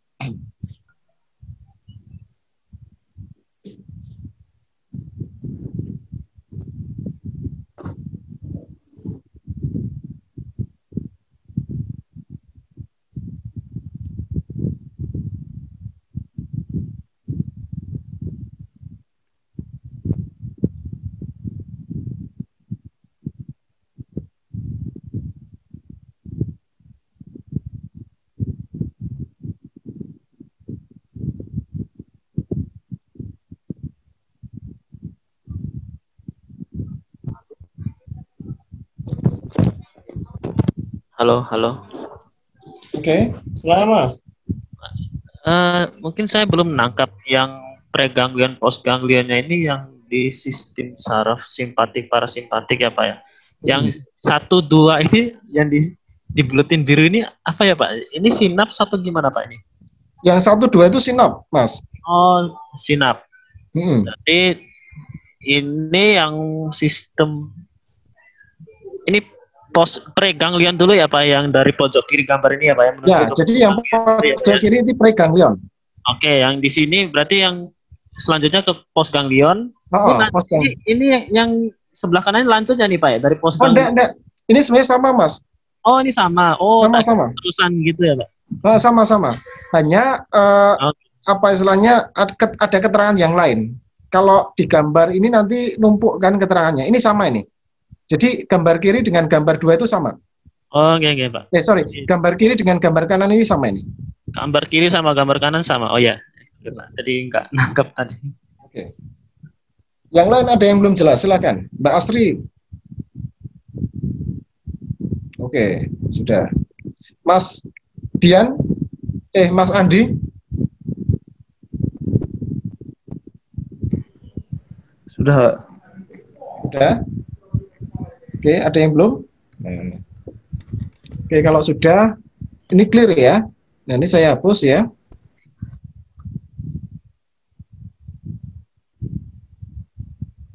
Karena ini nanti pasti akan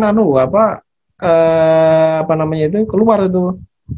Nah, ini ya, yang tadi ditanyakan Mas Catur ini kan? Ini Mas Catur. Ini dengan ini kan? Iya. Jadi yang tadi barusan kita bahas bersama ini adalah sinap nomor 1 dan sinap nomor 2 ini. Yang menghubungkan pre dengan pos. Ini pre dengan pos. Sistem saraf otonom baik simpatik di sini dan parasimpatik di sini. Oke ya. Bisa lanjut? Mas Catur bisa lanjut? Lanjut ya. Saya tes sekarang. Neurotransmitter yang dilepaskan preganglion sistem saraf otonom baik simpatik maupun parasimpatik dinamakan Asetilkolin. Asetilkolin berinteraksi dengan reseptor yang dinamakan Asetilkolin nikotinik. Baik. Oke, berarti sudah bisa ya. Sekarang kita lanjutkan. Ini saya hapus. Sorry kok hapus kayak gini. Karena ini istilah asetilkolin, ya kan? Ini muncul nih kalau kita nanti baca-baca ya, di farmakoterapi itu akan muncul itu. Sehingga kalau paham itu kan nanti kita akan gampang, jadi memahami ya selanjutnya kan konteks tersebut kan. Nah sekarang kita masuk ke yang nomor 3. Yang nomor 3 ini ya, sinap ini. Sinap ini menghubungkan antara postganglion, parasimpatik ya, dengan organ target ya. Oke ya. Jadi yang nomor 3 itu terusannya nomor 2. Oke ya. Kalau yang nomor 2 kan menghubungkan preganglion dengan postganglion parasimpatik tuh. Yang nomor 3 menghubungkan postganglion parasimpatik dengan organ target. Oke ya. Yuk lanjut ya berarti sekarang. Ya. Nomor 3. Nah sekarang nomor 3 ini. Saya hapus dulu. Nomor 3. Oke, sekarang kita masuk di sini. Ini nutupi ya. Oke, nah sekarang coba perhatikan. Tadi setelah reseptor asetilkolin nikotinik teraktivasi, kemudian menghantarkan impuls kan sepanjang postganglion, gitu ya. Nah, setelah apa namanya itu dihantarkan sepanjang postganglion sistem saraf parasimpatik, kemudian menuju ke ujung saraf postganglion. Kemudian ini mengeluarkan juga neurotransmitter ini yang berinteraksi dengan reseptor. Nah, setelah reseptor pada organ target teraktivasi, maka akan menghasilkan efek, ya kan? Sehingga kalau pada organ target reseptornya itu sudah teraktivasi, maka yang muncul bukan penghantaran impuls lagi, tetapi muncul efek, gitu ya. Jadi kalau pada organ target, yang muncul itu adalah nanti efeknya di situ kan. Misalkan pada organ jantung nih, ya kalau diaktifasi efeknya apa? Kontraksi, ya kan. Pada pembuluh darah nih, kalau diaktifasi maka apa namanya efeknya apa? Kontraksi misalkan, gitu ya. Pada otot polos misalkan, ya pernafasan ketika diaktifasi reseptornya maka menghasilkan apakah itu relaksasi atau kontraksi. Itu yang dinamakan efek. Ya, sekarang kita kembali kepada sinap nomor 3. Sinap nomor 3 tadi menghubungkan antara postganglion sistem saraf simpatik dengan organ target. Nah, setelah impuls menuju ke postganglion, sistem saraf parasimpatik pada ujung saraf, maka melepaskan neurotransmitter ini. Nah, neurotransmitter yang dihasilkan dinamakan apa, Mbak Asri? Mas Catur? Neurotransmitternya asetilkolin. Asetilkolin, sama ya. Jadi, neurotransmitter yang dihasilkan oleh postganglion, sistem saraf parasimpatik dinamakan asetilkolin. Kemudian berinteraksi dengan reseptor ya pada organ target yang dinamakan muskarinik. Asetilkolin muskarinik. Asetilkolin muskarinik. Sehingga kemudian kalau reseptor asetilkolin muskarinik ini diaktifasi, maka akan menghasilkan efek gitu ya. Ini. Maka akan menghasilkan efek. Oke. Ada pertanyaan?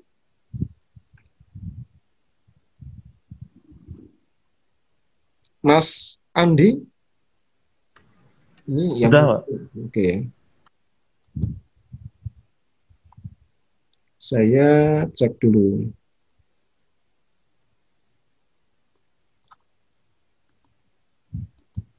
Kalau Mas Arman Suryani, Mas Arman. Iya, Pak. Iya, Pak. Bagaimana, Pak? Ya, Mas Arman, coba kameranya on. Ya, bagaimana, Pak? Kameranya on, saya pengen lihat. Oh, iya. Wah, ini saudaranya Arman Ya, Maulana nih. Wah, ini Mas Arman ya. Ini dari mana aslinya Mas Arman? Kalimantan Timur, Pak. Kalimantan Timur. Saya dulu juga punya mahasiswa bimbingan namanya Arman Rusman, itu dari Sulawesi Tenggara. Oke ya. Nah, gimana Mas Arman, sudah bisa dipahami belum? Sejauh ini bisa, Pak. Aman. Oke ya. Kalau sudah, ini kita lanjutkan. Oke ya. Ini saya hapus dulu.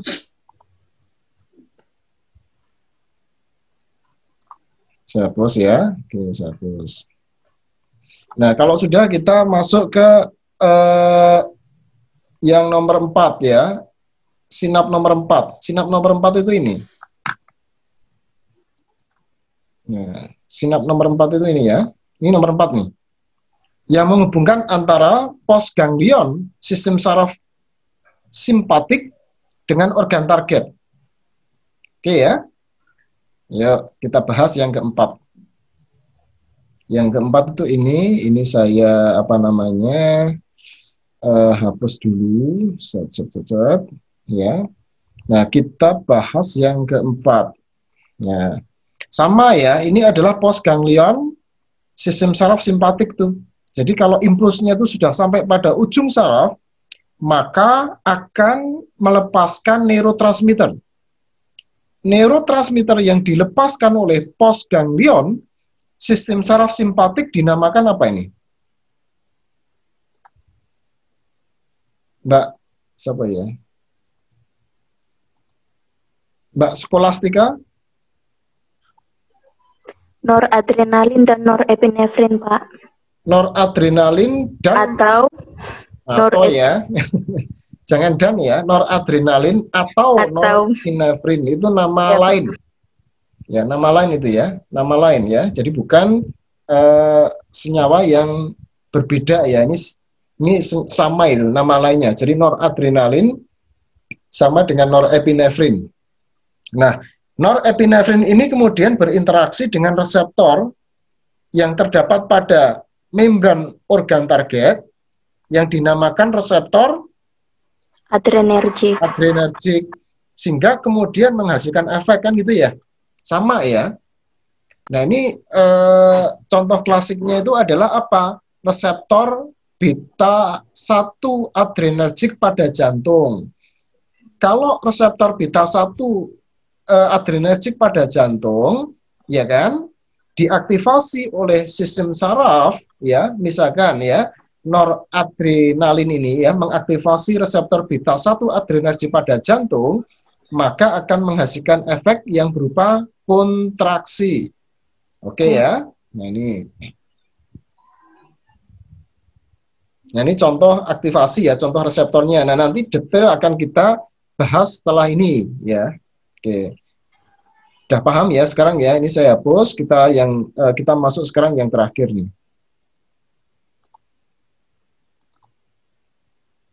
Yang kelima ya, yang kelima ini ya, yang kelima ini adalah yang menghubungkan sel saraf somatik dengan otot skeletal, ya kan? Yang menghubungkan antara sel saraf somatik dengan otot skeletal. Organ targetnya itu dinamakan otot skeletal, skeletal muscle. Oke, nah ini ya, oke. Saya hapus dulu. Oke, ini saya pinggirkan ya. Set. Nah, ini sel saraf somatik ya dengan otot skeletal. Ini juga melepaskan neurotransmitter yang dinamakan asetilkolin ya, sama ya. Jadi istilah asetilkolin itu bisa dari beberapa tempat gitu ya. Yang pertama tadi dari preganglion ya. Yang kedua dari postganglion, dari parasimpatik. Kemudian yang ketiga dari ini, sel saraf somatik, ya kan? Nah, kemudian neurotransmitter asetilkolin ini kemudian apa? Berinteraksi dengan reseptor asetilkolin nikotinik pada otot. Sehingga kalau reseptor asetilkolin nikotinik pada otot itu diaktifasi, maka akan menghasilkan kontraksi otot ini. Jadi kalau otot kita itu berkontraksi, maka sebenarnya dia dirangsang oleh asetilkolin. Ya kan? Nah, sinap yang menghubungkan antara sel saraf somatik dengan otot skeletal, ini yang dinamakan neuromuscular junction. Jadi kalau nanti para mahasiswa ya, menemukan bacaan gitu ya, yang ada istilah neuromuscular junction, di dalam otak kita, oh ini adalah sinap yang menghubungkan sel saraf somatik dengan otot skeletal. Oke ya. Ada yang ditanyakan? Ya. Tadi sinap ya? 5 itu neuromuscular junction ya, Pak? Gimana, Mas Atur? Yang neuromuscular junction itu sinap 5 itu bukan, Pak? Kalau setangkap. Iya, 5. Yang 5. Oh iya, berarti sebutannya neuromuscular junction itu sinap 5. Ya. Jadi namanya aja kan neuro ya. Neuro itu dari saraf, nah muskular itu kan otot ya. Jadi konotasi kita itu langsung ke sinap nomor 5 ya. Yang berkaitan dengan sel saraf somatik dengan otot skeletal itu. Ya. Oke, ini saya hapus.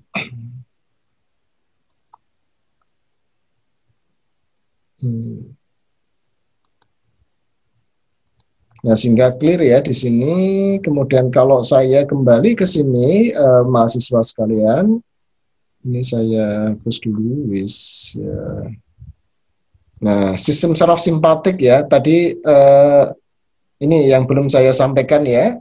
Pada sistem saraf simpatik, sebagian besar saraf postganglion melepaskan neurotransmitter yang dinamakan norepinefrin atau noradrenalin yang berinteraksi dengan reseptor adrenergik pada organ target. Oke ya.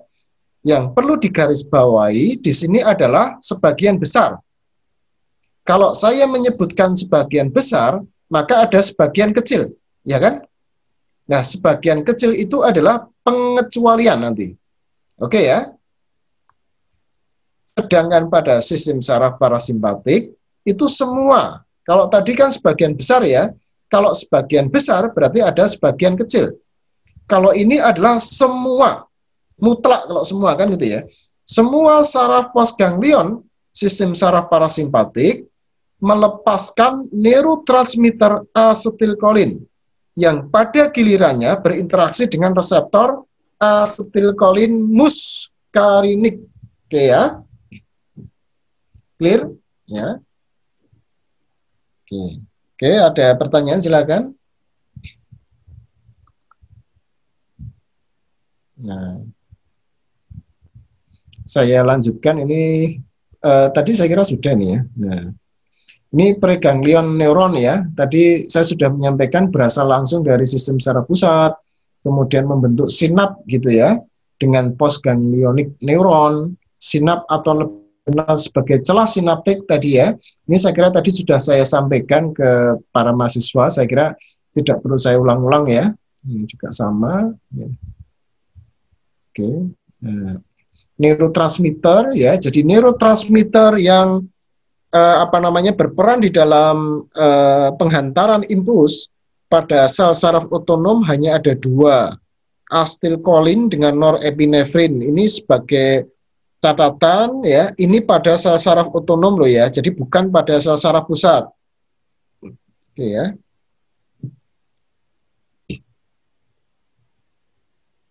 Ya, lanjut ya.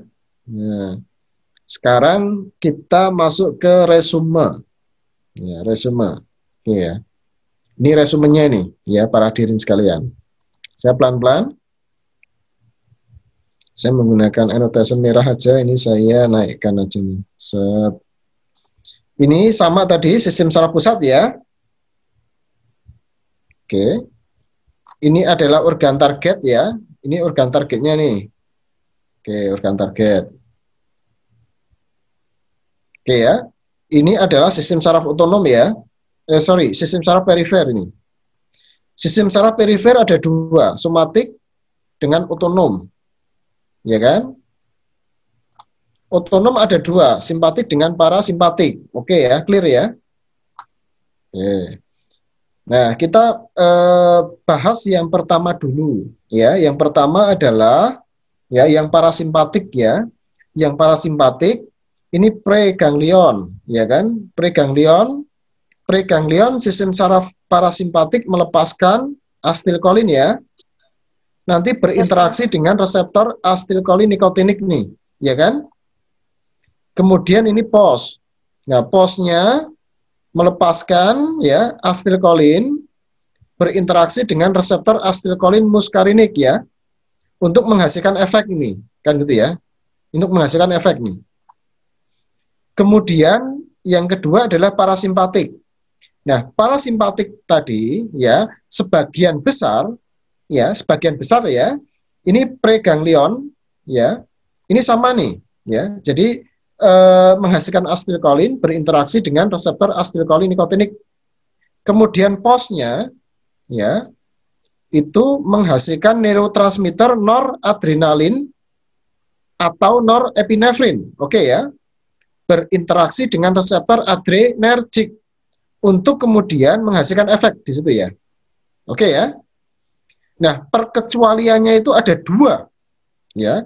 Perkecualian itu yang pertama pada kelenjar keringat, yang kedua pada kelenjar adrenal. Pada kelenjar keringat, ini penting, coba perhatikan semuanya.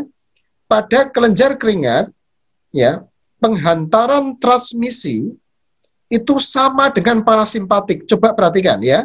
Pada kelenjar keringat ya. Ini menghasilkan asetilkolin, sama kan? Ini juga menghasilkan asetilkolin. Postganglionnya menghasilkan asetilkolin, ini juga menghasilkan asetilkolin. Oke ya. Nah, oleh karena itu ya, karakteristik antara simpatik dengan parasimpatik itu adalah berlawanan kecuali pada kelenjar keringat. Dua-duanya mengaktifasi kelenjar keringat itu, ya kan? Karena apa? Sama kan? Ya, ini. Perkecualian yang kedua adalah aktivasi sistem saraf simpatik terhadap kelenjar adrenal. Tidak ada pre dan pos di sini ya. Perkecualian yang kedua. Kemudian yang ketiga adalah ya ini sistem saraf somatik. Ya, tidak ada pre dan pos, ya dia kemudian mengaktifasi kelenjar otot, mengaktifasi sel otot, ya, atau skeletal muscle, yang melibatkan neurotransmitter asetilkolin yang mengaktifasi reseptor asetilkolin nikotinik. Sampai sejauh ini ada pertanyaan, silahkan.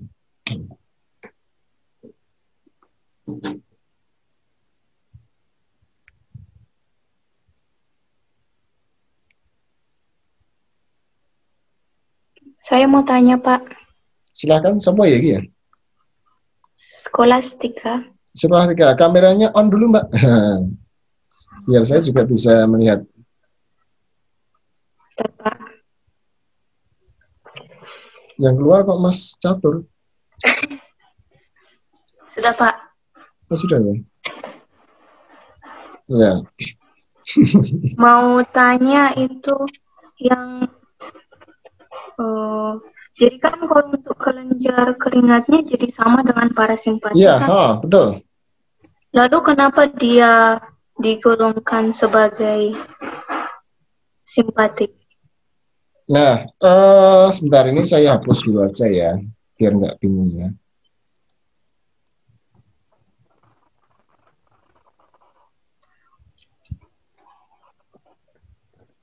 Ya, kita hapusnya ya. Jadi gini, pertanyaan yang bagus dari Mbak Skolastika. Ya, jadi untuk kelenjar keringat kan gitu ya Mbak. Sebenarnya ini antara simpatik dengan parasimpatik itu juga dia mengatur. Jadi baik parasimpatik dia juga mengatur kelenjar keringat, simpatik pun juga mengatur kelenjar keringat di sini. Sebagai contoh misalkan ya, sebagai contoh nih, pada saat kita semuanya mengalami nervous ya, gitu ya, nervous gitu ya. Pada saat kita nervous ya, jantung kita kan berdebar ya, kemudian tekanan darah naik, itu membuktikan apa? Aktivasi dari sistem saraf simpatik di situ, ya kan? Nah, karena tadi sifatnya adalah luas, dia juga bisa mengaktifasi kelenjar keringat. Sehingga kalau kelenjar keringat diaktifasi oleh sistem saraf simpatik, maka apa yang terjadi? Sekresi keringat, betul ya? Di satu sisi misalkan pada saat kita stres ya atau apa gitu ya, ini kan kadang terjadi kontraksi pada saluran pencernaan gitu ya. Nah, saluran pencernaan itu diaktifasi oleh sistem saraf parasimpatik di situ ya. Kita juga keringatan juga di situ ya. Nah ini membuktikan bahwa apa? Sistem saraf parasimpatik itu juga mengaktifasi kelenjar keringat. Efeknya sama, yaitu apa? Sekresi keringat. Nah ini, sehingga ini membuktikan pada kelenjar keringat, aktivasi baik dari simpatik maupun parasimpatik efeknya sama. Nah, mengapa kok sama? Oh, ternyata apa? Penghantaran transmisinya itu kan sama ternyata ya. Nah tadi, ini jawabannya. Oke, Mbak Skolastika.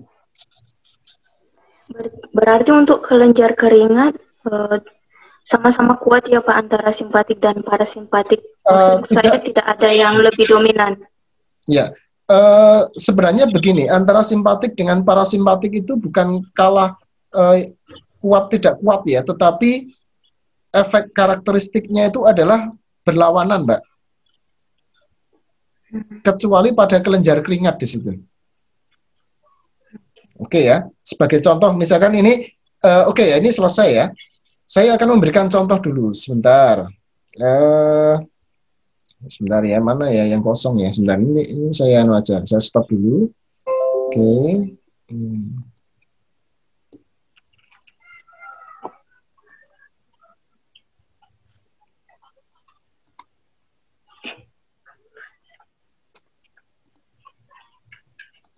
Nah, coba ini ya sebentar ya. Ini di beberapa sistem ya di dalam tubuh itu efeknya itu beberapa berlawanan nih antara simpatik dengan parasimpatik. Coba sebentar, ini annotation kemudian draw. Ini saluran pernafasan ya.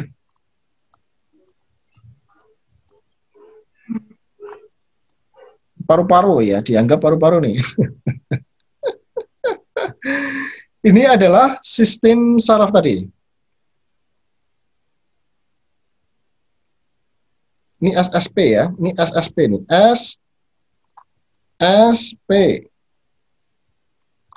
SSP tadi kan ada dua ya, dia berhubungan dengan sistem saraf simpatik ya.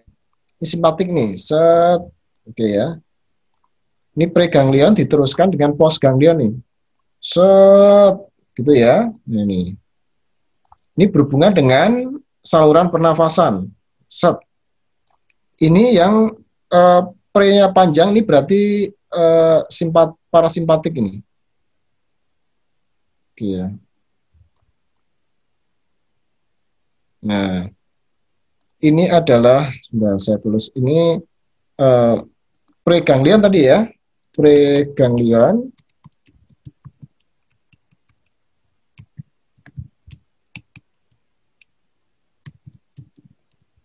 Sistem saraf simpatik ya. Sedangkan ini adalah preganglion sistem saraf parasimpatik. Oke ya, ini berarti postganglion ya, postganglion. Ya. Ini juga postganglion.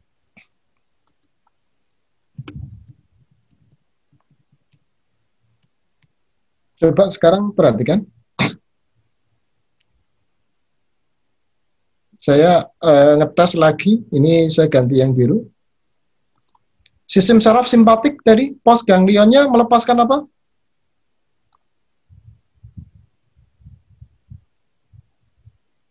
Postganglion, sistem saraf simpatik.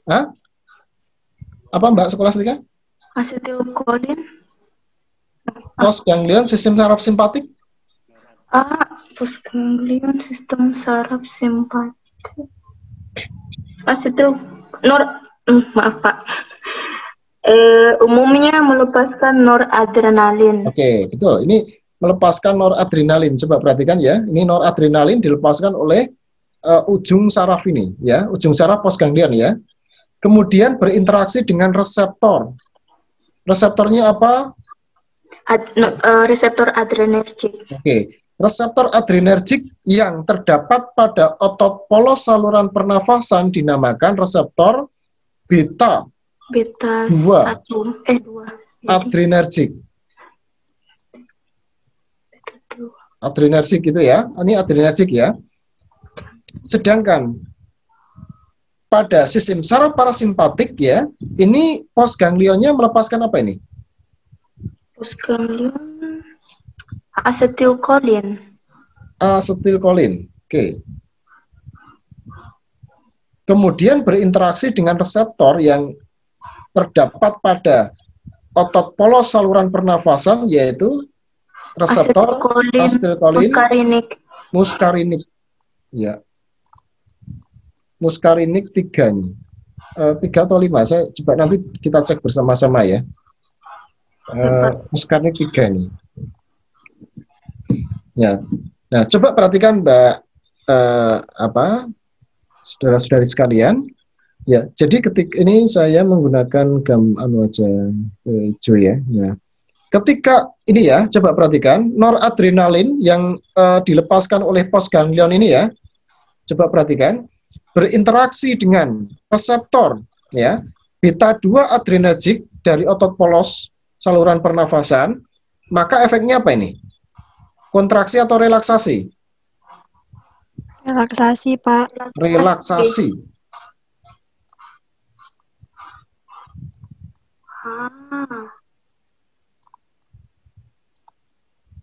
Oke ya. Sedangkan postganglion parasimpatik melepaskan asetilkolin, ya enggak? Ya, Pak. Berinteraksi kemudian dengan reseptor asetilkolin muskarinik 3.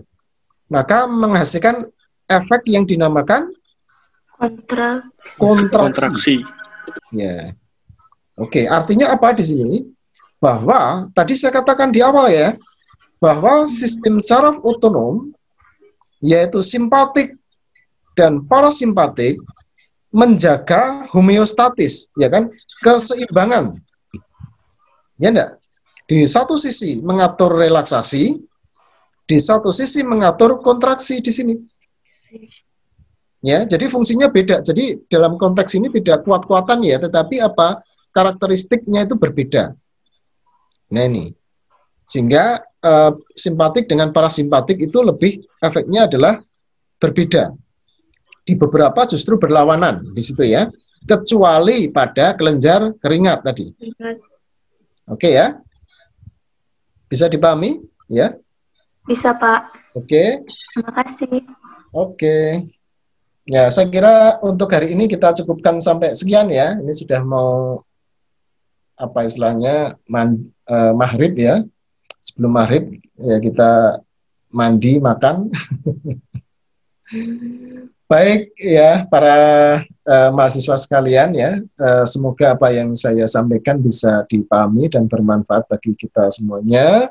Saya akhiri, nanti kita ketemu lagi di kesempatan yang lain. Nanti koordinatornya siapa, Mbak Asri ya? Iya, Pak. Oke. Kita lanjutkan di kuliah selanjutnya. Demikian, semoga bermanfaat. Bila taufik wal hidayah. Wassalamualaikum warahmatullahi wabarakatuh. Salam sejahtera bagi kita semuanya. Sampai ketemu. Waalaikumsalam. Warahmatullahi wabarakatuh. Terima kasih, Pak. Malam, Pak.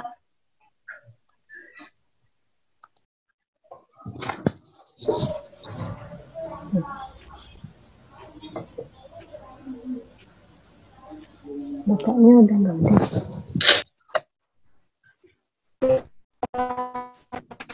Presensinya sudah? Sudah, tapi belum dikirim. Oke.